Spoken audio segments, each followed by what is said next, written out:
gente... Só lembrando que quem quiser fazer alguma pergunta também fica à vontade, é só levantar as mãos aí. Olha, ó, o pessoal do apoio aí. Mas eu quero fazer uma provocação, trazendo mais para o tema do nosso sarau.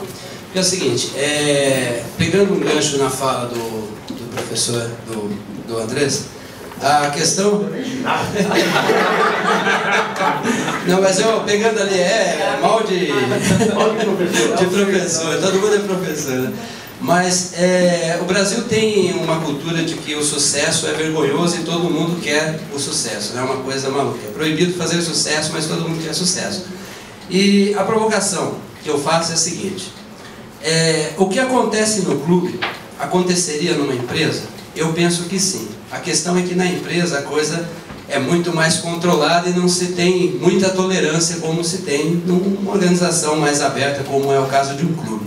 A bem da verdade, a gente tem lá um espelho daqui. E como tem política e futebol, a gente tem onde meter o pau. Se não tivesse política e futebol, a gente meteria o pau em qualquer outra coisa. Então, será que essa profissionalização que se diz, de ter pessoas mais capacitadas, mais dedicadas, é simplesmente um sintoma daquilo que nós somos, talvez como um país? Eu estou pegando um pouco pesado, mas é uma reflexão. E nesse cenário, por exemplo, como é que um clube pode atrair para ele investimentos de empresas interessadas em mostrar as suas marcas, em mostrar os seus produtos? O engajamento que o clube tem dos seus torcedores é transferível para uma marca? Em que nível isso se transfere de fato? Em que nível? A gente tem aí o famoso case da Parmalat, Palmeiras aí.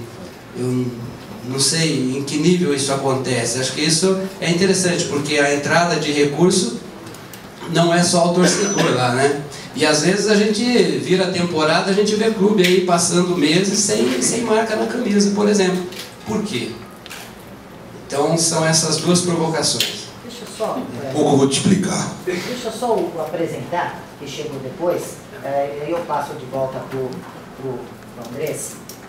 O professor Fleury, que estava faltando, só para que todos conheçam, né? Chegou agora por conta da viagem ao aeroporto, enfim, né? É o nosso legado da Copa, né? Os aeroportos. Meu voo era 1h26. Então, um dos legados da nossa Copa do Mundo é esse aí, tá? Então deixa eu...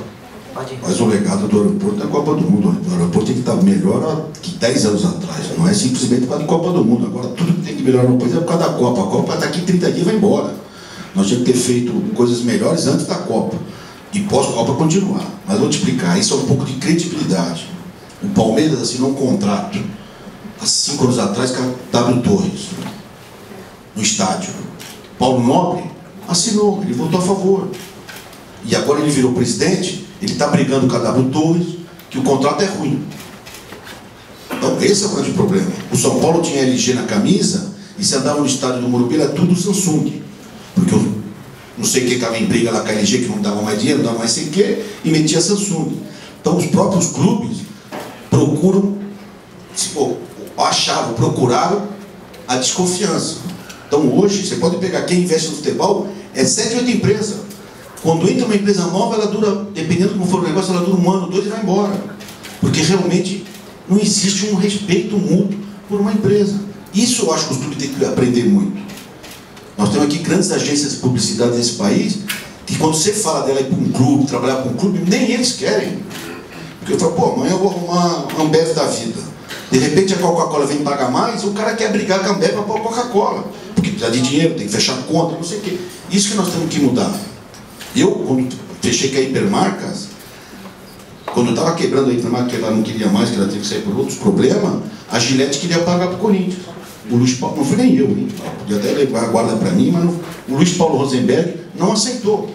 Porque ele falou que a marca ia ser desvalorizada, nós saímos da Hipermarcas, com a maior concorrente da Hipermarcas, que era a Johnson, que é a Gillette.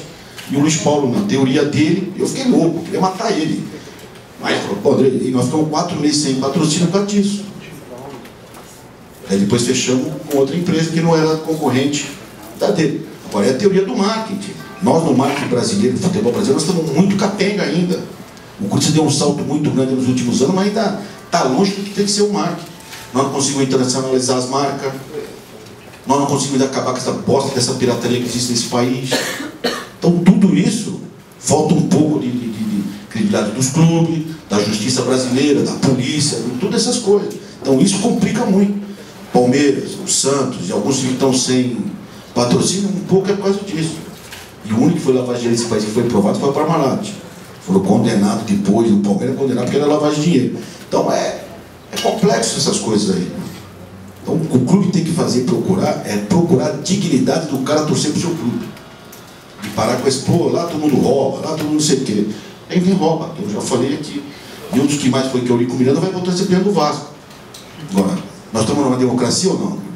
Então, lá o Vasco tem lá 4, 5, 6 mil sócios, lá quantos sócios tem lá? Vamos votar no cara, o cara vai ganhar, o que nós podemos questionar? Então, é um pouco complexo. Por favor. Está verde? Agora sim. Marden, organizador de eventos esportivos, o Andrés comentou que apenas 5% da torcida paga para o Corinthians jogar. Eu queria entender assim, quanto custa colocar o Corinthians em campo e se o Corinthians é uma equipe que, uma das poucas, né, que joga com estádio lotado. A renda de bilheteria e o arrecadado nas lojas oficiais do clube não supre esses 5%, Andrés?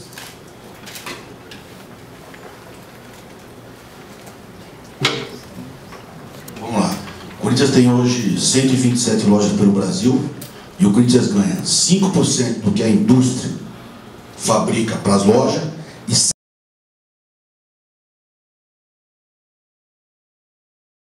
em torno de 28, 30 milhões por ano com as lojas. Bilheteria, em 2012, o Corinthians foi campeão quase paulista, campeão da Libertadores, campeão mundial, foi o ano iluminado. A média de público no Pacaembu foi 27 mil pessoas, 27.700. Para um estádio de 40, um estádio de 45, o novo agora 48, já ficaria quase com 60%. Então é muito difícil. É muito difícil. O Corinthians custa hoje não só o futebol, o Corinthians como um todo, de 25 a 30 milhões por mês. Se arrecadou 25 milhões no ano passado, 20 milhões no ano passado de bilheteria, é um pouco complexo. O futebol do Corinthians hoje custa de 10 a 12 milhões só de salário por mês. Hoje um time de futebol tem lá 30 jogadores e mais 40 na comissão técnica lá, que é fisiologista, massagista, o raio que os parta lá. Então é muito complexo. E quando eu falo assim com o torcedor, não é menosprezando o torcedor, não, pelo contrário. É incompetência nossa de buscar mais 5, mais 10, mais 20, mais 30% do torcedor. O maior exemplo desses aí é o Bayern de Munique, que vive lotado, que tem um sócio torcedor, que paga, que fica, tudo isso aí. Então é incompetência um pouco dos clubes não fazer a massa do torcedor consumir. Mas se no país 60%, 70% não consome, você põe isso proporcional à torcida, também é a mesma coisa. Andrés, na Europa, o jogo médio lá tem 40 mil torcedores, o jogo discreto, a 100 euros por ingresso, são 4 milhões de euros num jogo normal. Aqui, para você colocar 15 mil pessoas no estádio, você vai conseguir um preço médio de 30 reais, dá 450 mil reais. 450 mil para 4 milhões e meio de euros, dá uma diferença muito grande. Deixa eu passar só para o Fleury. Não é só um minutinho, desculpa, não é isso. Vamos lá, vamos pôr. O Pacaembu é um estádio de mais de 50 anos. O Morumbi é um estádio de mais de 50 anos. O Parque Antártico é um estádio de mais de 50 anos. Nós vivíamos de arquibancada. Não tinha camarote, não tinha logística dentro do estádio. Quando eu ouço falar padrão FIFA, me dói. E o único cara que peitou a FIFA aqui fui eu, que sem protesto, sem nada, mas discordei de muitas coisas. O único padrão FIFA que existe é um estádio decente, que nós não tínhamos nenhum. O Atlético Paraná um pouquinho e o Barueri um pouquinho. O resto não tinha. Hoje, as arenas novas, custou caro, custou barata, isso vai do órgãos que tem que fiscalizar, da população querer ou não querer. Então nós vamos ver como pagaram na escola 4 anos atrás, nas próximas que virão. Isso é muito complexo. Hoje, você pega o estádio, vou falar pela arena do Corinthians. Tirando o prédio oeste, o resto é um Pacaembu. com melhor qualidade, melhor tudo. Aí eu pus R$50 de ingresso na arquibancada. Como falso torcedor, custa 35. Estão reclamando que está caro. Estão reclamando que está caro. E o pior, se eles reclamarem que está caro, os 35 ainda acho justo. Agora, eles reclamar que estão gente pagando 400, é o que eu falei ontem. Tem corintiano milionário, corintiano rico, corintiano classe média alta, classe média baixa, pobre, mendigo, e quem não pode rir. Então, você tem que ter classes para tudo. O que muda de um lado para o outro? Muda o serviço. Então, o cara que paga 400, ele tem comida de graça, bebida de graça, tem estacionamento melhor, todas essas coisas que tem, que quem paga 50 não vai ter. Então, os estados eram um completo diferente. Eu jogava no Pacaembu, arrecadava 1 milhão por jogo. 55% ia para fora, só vinha 45% para o clube.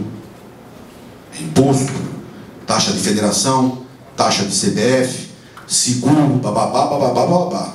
No estádio novo, o Corinthians está pegando, da renda que teve no último jogo lá, 3 milhões, nossa, maior arrecadação, maior tudo, 30% foi para o governo, para a federação, para a CBF, para tudo isso aí. Para o clube isso aí ficou 70%. Por ser estádio próprio, ficou mais barato que no Pacaembu. Então é diferente. No Real Madrid lá, quando está 4 milhões de euros, é 4 milhões de euros. E aqui, infelizmente, tem que dividir. Boa noite, que é isso? Sem problema. Eu, só para me posicionar até, eu acabei de chegar em um congresso, por isso que eu estava em Gramado, congresso de marketing, onde a gente foi discutir esporte, entre outras coisas. E não sei se o nome, desculpa. O Aguinaldo fez umas perguntas sobre marcas, né? E o Andrés falou a questão de como vale a marca do Corinthians, do Palmeiras e tal. E o grande problema que a gente vê aqui no Brasil, a falta da profissionalização do marketing nos clubes, é que na verdade esse valor, ele está na verdade um pouco ilusório, não sei nem se ele é alto ou baixo, ele simplesmente não é avaliado, não dentro das perspectivas do marketing. E como os clubes não desenvolvem uma questão de marketing de relacionamento com os seus próprios torcedores, e a credibilidade do clube realmente influencia no patrocinador, e eles não conseguem desenvolver uma relação de patrocínio corretamente, porque o patrocínio é uma ajuda financeira hoje para os clubes, e não devia ser assim. O patrocínio, na verdade, ele deve ser uma relação de parceria, onde eu consigo desenvolver uma ação para valorizar a marca do Corinthians e a marca de uma hipermarcas que está me patrocinando. Quando isso acontece, você estabelece uma relação de longo prazo, para ter uma relação de confiança, e aí você consegue desenvolver trabalhos muito melhores, e assim por diante, para depois até pensar numa questão de internacionalização e etc. Então essa é uma das questões que vem se debatendo bastante, até a academia. E um dos problemas, e daí não é só do esporte, mas o universo brasileiro tem uma rixa muito grande entre empresa e academia, né? A academia que eu digo são nós, pesquisadores universitários, né? Que estamos lá fazendo as pesquisas práticas, empíricas e experimentais. A teoria e a prática. Mas assim, hoje o marketing tem muita questão de testar a teoria na prática, né, através de experimento, né? Então, e isso vem ajudando bastante. Eu tive aqui num clube de São Paulo grande, não foi o Corinthians, e não foi o Corinthians, né? E o presidente do clube, a gente estava lá conversando, a gente foi apresentar uma proposta de análise de consumo, né, estudo do seu consumidor, um estudo não só online, mas um estudo em campo, então um estudo caro. E a resposta foi que a gente estava cobrando 50% do salário do maior jogador dele. E ele vê isso como custo, ao invés de ver isso como investimento, né? Então os clubes têm esse problema. Não foi também o Juvenal, presidente. Né? Só sobraram 2. Ou na visão do Andrés, nenhum. Ou na visão do Andrés, nenhum. Mas, então esse é um outro problema, né? Então a gente tem os clubes, como todas as organizações, o clube tem uma questão muito forte de afastar as pessoas também que, por exemplo, se eu não for corintiano, talvez eu nunca consiga trabalhar no Corinthians porque eles acham que eu não vou entender o corintiano, e talvez ao contrário, por eu não ser corintiano, eu vou conseguir desenvolver um trabalho muito mais neutro para trabalhar a marca Corinthians, trabalhar o consumidor Corinthians, né? Então isso também é uma relação que pode ajudar muito os clubes, e que hoje os clubes ambos deixam a desejar, eles têm essa birra de achar que os estudos empíricos e acadêmicos não têm validade, né? O Andrés realmente foi um cara, junto com o Caio, excelente no marketing. O Caio inclusive estudou comigo, né? Então conheço bem ele, mas é verdade. Mas a gente sabe que tem presidentes como o Calil que já falou que marketing não serve para nada, né? Então, assim, do ponto de vista para nós do marketing, nada contra o Atlético Mineiro, mas ele ganhar a Libertadores foi a antítese de tudo que a gente defende, né? Porque justificou os valores.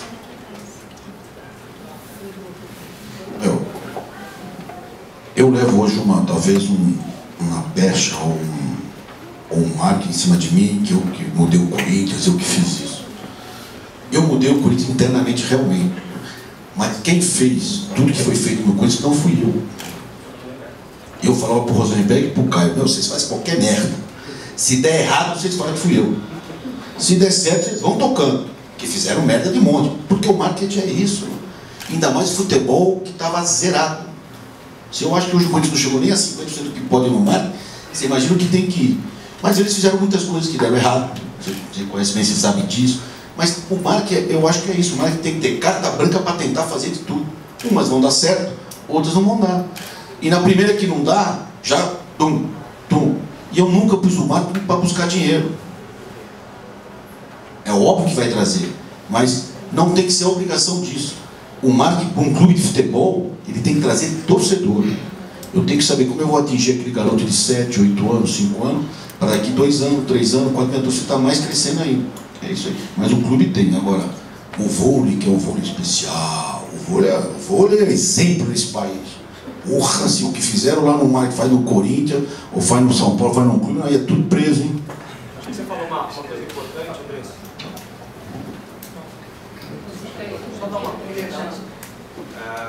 A gente tem muita mania de achar que marketing tem a obrigação de captar patrocínio, né? E na verdade essa não é uma função do marketing. Você pegar qualquer empresa que vocês trabalham, o marketing tem budget para fazer, na verdade, valorizar seu produto e o dinheiro entrar por consequência, né? O marketing, na verdade, é a busca da criação de necessidades e desejos do consumidor e não a captação de patrocínio. Então, e aí, eu sei que o marketing do Corinthians tinha budget para fazer as suas ações, mas pergunte nos clubes de vocês quem tem budget, né, nos clubes para fazer ações de marketing. Daí a gente vai ver por que Por isso eu posso só que é sobre o orçamento, que boa noite, obviamente, que há 15 dias atrás tinha uma palestra de um diretor de marketing do Palmeiras e semana passada do Alexandre, que é diretor de trabalho no marketing do Corinthians, e os dois reclamaram que não tem orçamento de marketing. Queria saber se é realmente verdade, como trabalhar com isso. Como eu disse, eu vou falar pelo Corinthians, vou falar dos outros. O Corinthians, desde que eu assumi em 2008, sempre teve a verba que eles necessitavam, até em cima daquilo que o professor Fleury disse. Se hoje não tem mais, que eu falei, o Corinthians de 1 ano e meio para cá mudou bastante. E perdemos pessoas que talvez serão difíceis de reconquistar. E tudo isso, vocês veem o que era o Corinthians nos últimos anos, estou falando em marketing, e ver o que é hoje. Realmente, nós estávamos numa crescente, deu uma estagnada e parou muito. O Corinthians hoje está lançando uma senhora arena e não fizemos uma ação de marketing em cima do estádio. Pô, André, eu não sou presidente do clube. Quem tem que fazer, já me meto demais. Então, mas sempre teve orçamento. Se não tem agora, e olha, pode falar que ele também chegou faz 1 mês e meio lá também, mas não sabe nem a sala dele direito. Andrés. Aqui, Andrés. Eu gostaria de... Na verdade, meu nome é Dácio, eu trabalho numa consultoria de gestão de marcas, né? É interessante o comentário do Fleury a respeito de a relação que uma marca tem com uma modalidade esportiva, nesse caso a gente está debatendo futebol, ou seja, essa relação de co-branding, né? O que uma marca empresta para o futebol e o que o futebol empresta para essa marca. Assim, muitas vezes não se avalia isso, né? Esse é um ponto interessante, mas eu só queria voltar numa questão que eu achei bacana, que foi de que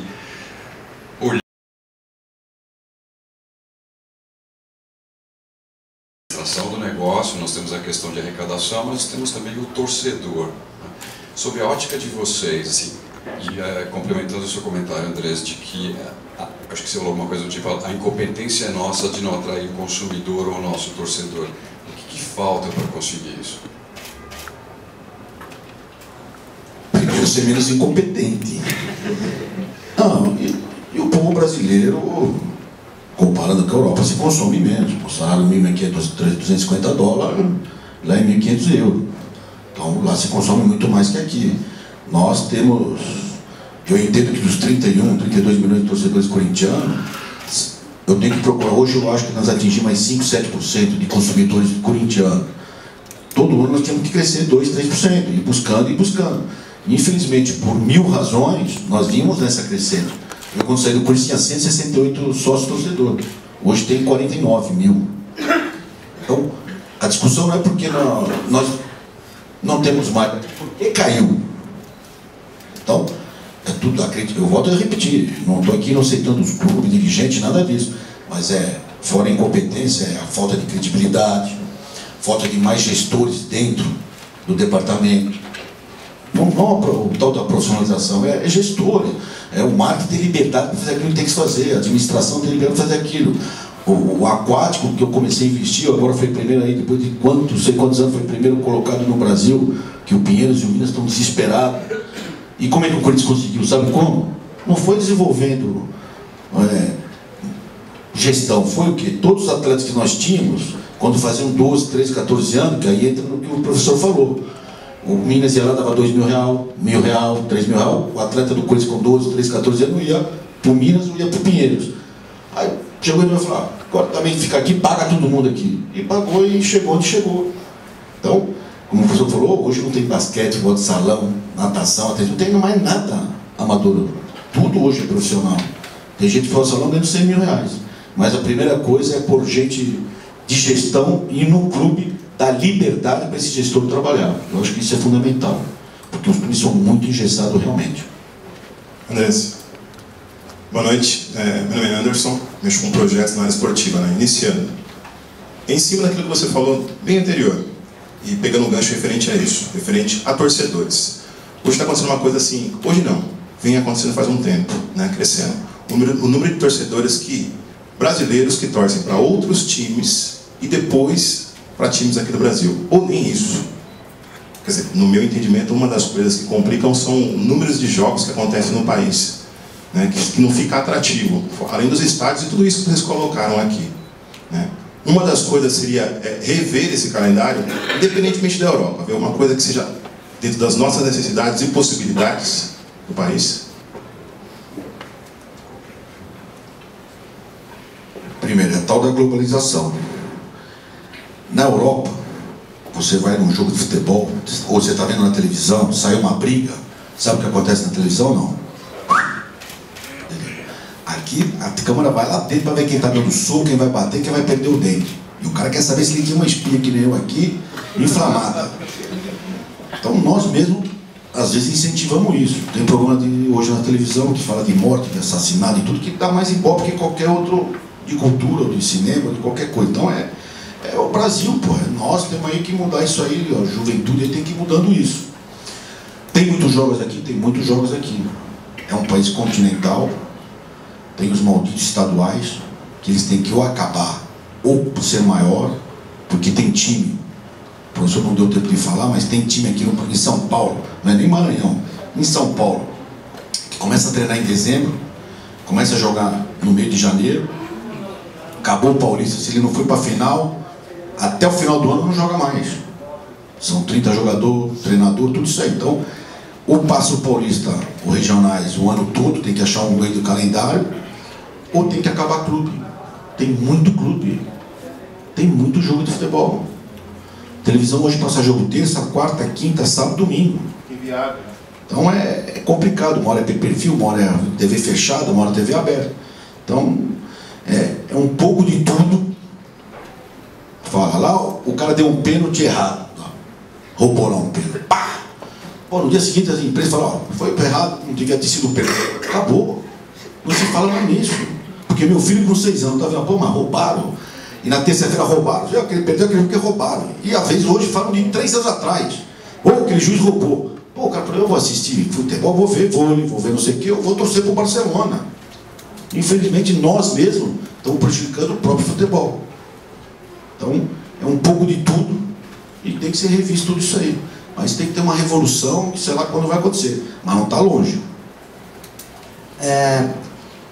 Eu acho que até nós estamos indo, já passamos um pouco da metade. Vamos também direcionar um pouquinho do Safatli. Eu quero ouvir um pouquinho do Safatli, do Satiro, do Sátiro, do Fleury que chegou. Mas eu acho que já nós conseguimos avançar bastante no sentido de atingir o objetivo do evento, que é o desafio. Esse é um desafio, né? Enxergar que não é só clube, tem jogador, é um produto, jogador é um belo de um produto, e que torcedor, que é um consumidor, ele pode ser aquele que vai no estádio, porque ele quer comprar esse produto, mas se ele não está indo no estádio, ele pode ser aquele consumidor que está comprando uma camisa, está comprando um boné, está comprando outras coisas, está comprando um pay-per-view, que é um consumidor, né? Então é um mercado monstruoso, né, que envolve muito dinheiro. Precisa realmente entender que jogador, clube, federação são elementos, são atores, e que existem muitos produtos que podem se extrair daí. Mas o futebol também é um ponto de venda, né? Dá para vender muita coisa através do futebol. Tem muita gente ganhando dinheiro usando o futebol como um ponto de venda.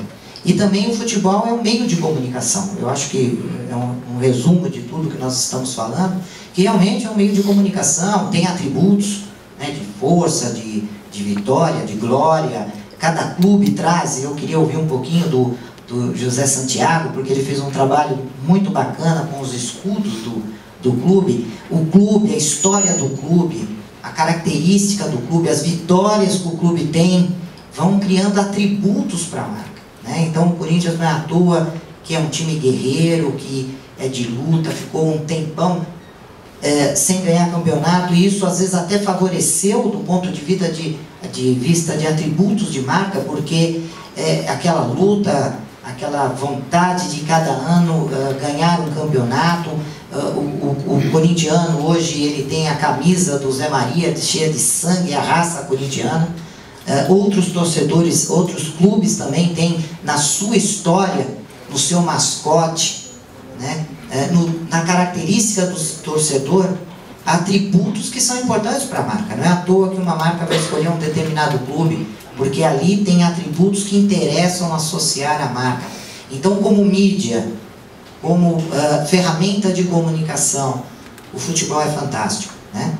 Como ponto de venda, para vender um monte de coisa, desde chaveirinho, camisa, boné, agasalho, segunda camisa do clube, terceira, quarta, camisa de treinamento, chuteira, porque aquele atleta está jogando com uma determinada chuteira, uma determinada camisa. Quer dizer, tudo leva para um excelente, um excepcional ponto de venda. E é um produto, porque dá para vender um monte de coisa associada, né? E tem uma questão que o Fernando comentou, que na verdade é o seguinte: na Europa, tirando Londres tem muitos clubes numa cidade.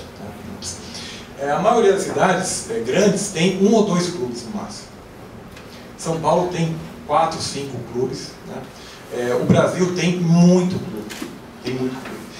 Eu não iria para o extremo do vamos ter que acabar o clube por conta disso. Mas até fortalecer as pequenas, porque o Brasil é um continente, né? A Europa, você vê, o time tem algum sinal da cidade amarrado com ele, né? O Manchester tem 2 equipes, né? O City e o United. Os escudos dos dois, podem ver lá, finalizam o Porto de Manchester. Os dois times têm o mesmo escudo, praticamente, só que um é azul e outro é vermelho. E aí você fica muito mais fácil, digamos assim, trabalhar do que em vez do país continental como o nosso. Mas isso eu acho que não é justificativa para o Maranhão não acompanhar o futebol da cidade. A gente acompanha o futebol de fora porque a gente deixou de frequentar estádio. Muitas pessoas deixaram de frequentar. Eu deixei de frequentar estádio. Ir ao estádio é um parto, né? Você vai ter que ir de carro, de metrô, de alguma coisa. Se for de carro, não sabe se vai voltar, vai estar lá.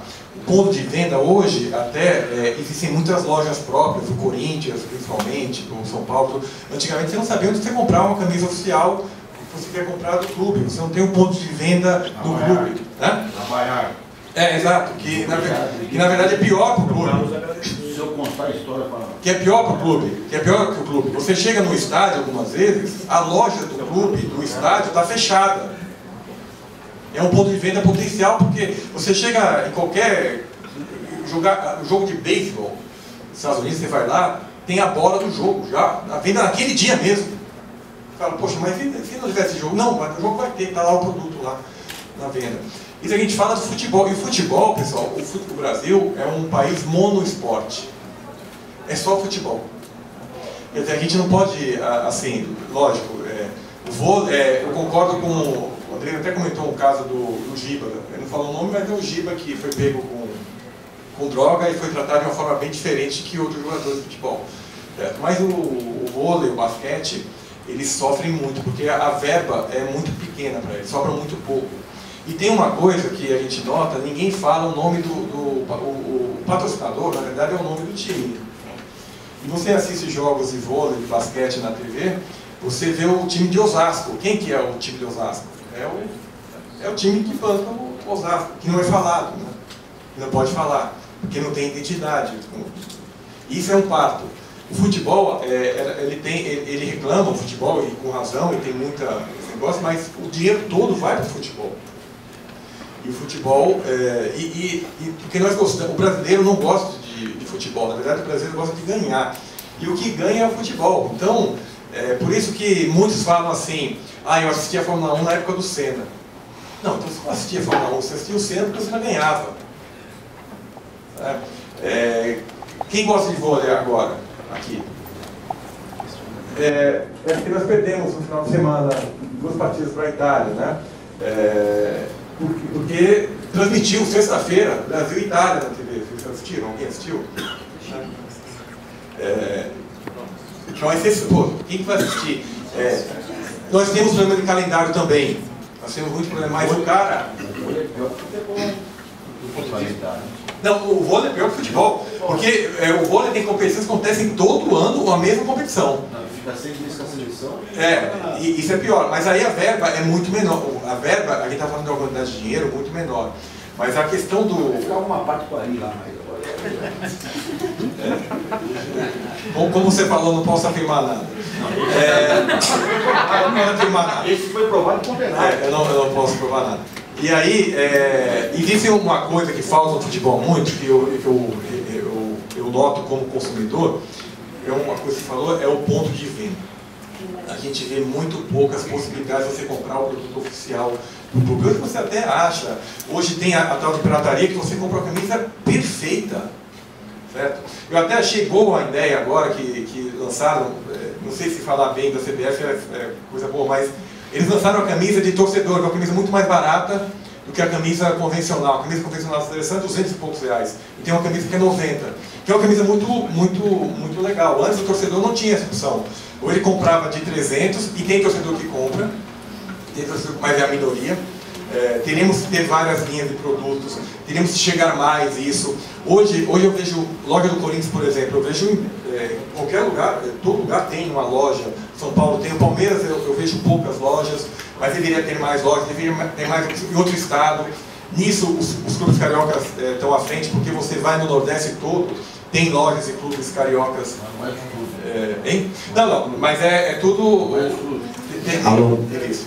Existem franquias oficiais. Né?